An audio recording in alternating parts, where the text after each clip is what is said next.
lot of artists paint on thin panels. Sometimes they're masonite, sometimes it's 1/4 inch plywood, or it could even be canvas board that you buy in an art store. I really don't like canvas board, but that's another story. Anyway, the question is, how do you frame that? What's a good way, a simple way to frame it, and an inexpensive way to frame? And this is one of my solutions. And this is what's considered a float frame. And a float frame is basically a painting where you can see the edge of the painting. And in this case, I'll have an 1/8 of an inch reveal all the way around the painting. That's the space between the edge of the painting and the edge of the frame. So how do you get that reveal?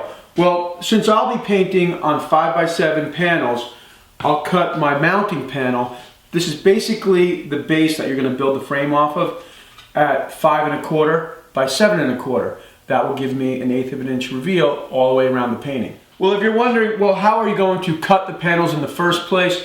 Go to a good lumber yard. They may do it for free, but it's a lot of cuts, so I would suspect you'd have to pay a little bit. But if you're painting with a friend or two and you can share the cost, well, then the price will come way down. Since I often paint at a 5x7 size, and this is the same size that I teach my YouTube painting class, I'm going to make these frames fit the 5x7 panel.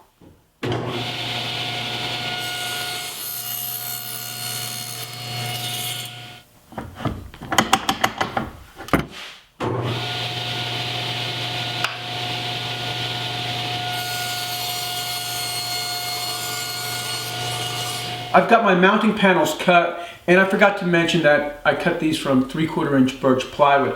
And if I were to cut a whole 4x8 sheet of 3/4 inch birch plywood into this 5 1/4 by 7 1/4 mounting panel, I think I'd end up with 88 of these. So that'd keep you busy for a while. Now the next step is to talk a little bit about the strip molding.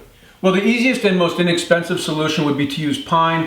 You can get pine strip molding that measures 1/4 of an inch by 1.5 inches at any lumber yard or home store. Now, if you want to use something like walnut or cherry, you'll probably need to go to a cabinet shop or a mill and have that cut for you. Since I'll be making 2 frames today, I'm going to make one out of walnut. And this is just a piece of walnut that's been kicking around the shop for a while. And it's just enough material for one 5x7 frame. And the next frame, I'm going to mill this old piece of cherry flooring into a piece of strip molding.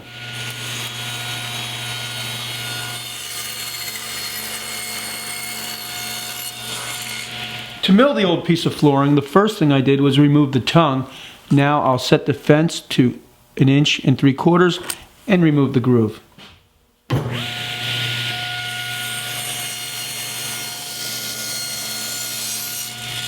Next I'll set the fence at 5/16 of an inch. Raise the blade.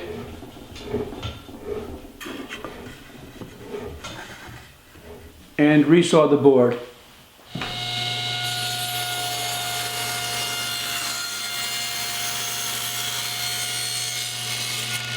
Now that the molding's been cut, I'm going to give it a quick sanding with 150 grit sandpaper, and that's just to take the sharp edge off. I also like to paint the edges of the mounting panel, and I should have done this earlier so it had a chance to dry. I'm using a black latex paint. While those are drying, I'll put a thin coat of shellac on the molding, and if you want to know more about this shellac applicator, I'll put a link on the screen.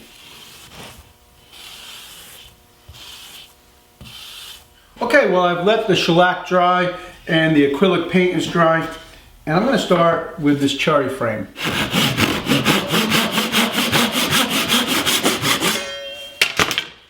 I made this jig so I can make nice straight cuts on the molding, and if you can't make a jig like this, you can buy what's called a miter box, and you use a handsaw in that. But if you're going to make a lot of frames, it might be a good idea to buy a small chop saw. I'm holding the panel flush with the edge of the molding, and I'll draw a little mark.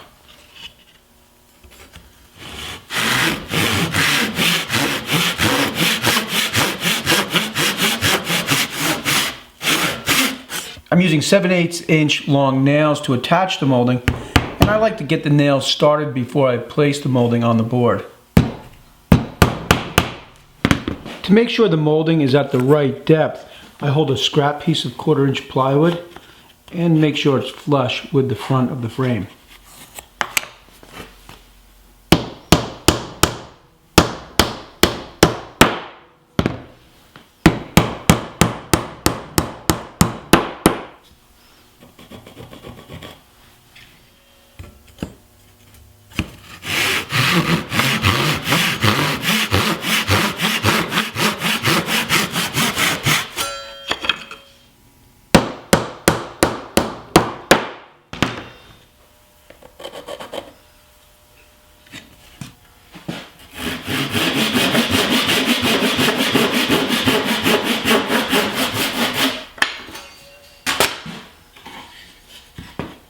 And a little glue won't hurt.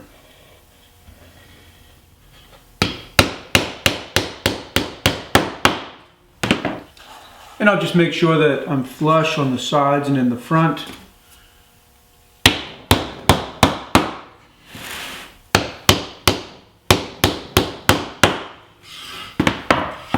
I'm using the same applicator and a little more shellac just to put a little shellac on the end grain. And if you want, you can set the nails and put a little wood fill in the hole. But I think I'm just going to leave it. I kind of like the rustic look of the frame.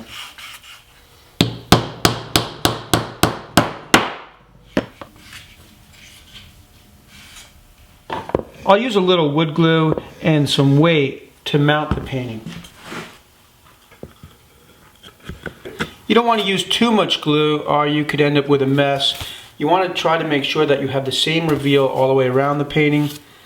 I like to use a little bit of packing foam and then a block of wood and then just a few weights.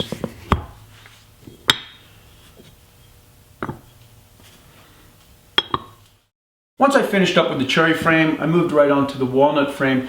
And one thing to keep in mind is when you're making a frame for a painting, try to have your end grain at the top and bottom of the painting, and that way it won't be seen from the side.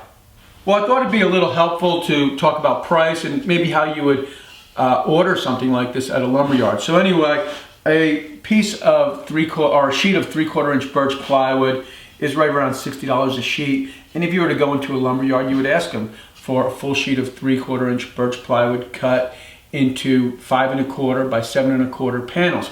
And you know, that's going to take a little time, so I wouldn't be surprised if they charged you an hourly rate for that. And about an hour is what I would think it would take. Maybe a little less, but there's setup time and things always take a little bit longer than you think they're going to take.